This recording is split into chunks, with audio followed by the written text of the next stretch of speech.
Hello, my name is James R. Nelson. For the last 7 years, I have written one new mystery novel each year. This wasn't always the case. For many years, I struggled, and I wasn't able to get more than 40 or 50 pages done before everything seemed to fall apart. Finally, after several years of trying, I developed a method that allowed me to easily start and finish the book I was working on. I've taught this method to many people. In this series of videos, I'll show you how you can write and publish your first novel.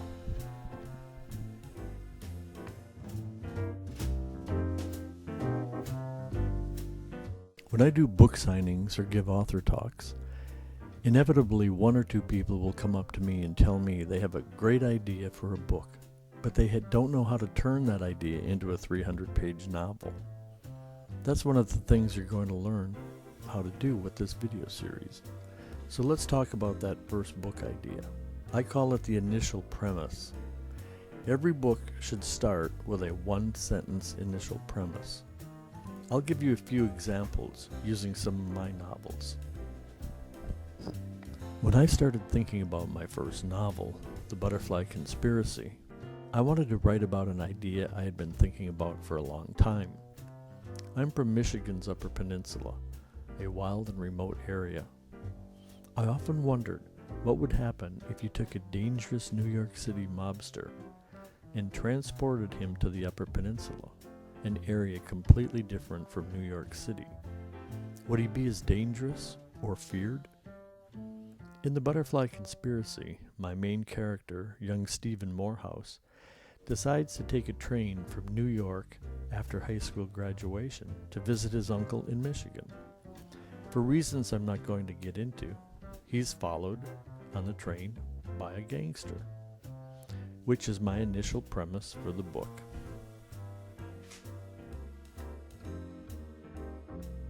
For the second Stephen Morehouse book, The Peacock Prophecy, I wanted to write a book that took place on the famous Mackinac Island. I had to have a reason to place the book there, so in The Peacock Prophecy, Stephen's uncle, Philip Cayley, is a director of B-horror movies. He lives in LA but has a huge vacation mansion on the shoreline of Lake Superior in Michigan.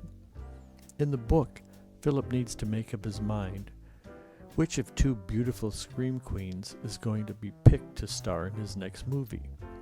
He decides to take Stephen and some of his staff to Mackinac Island for a working vacation.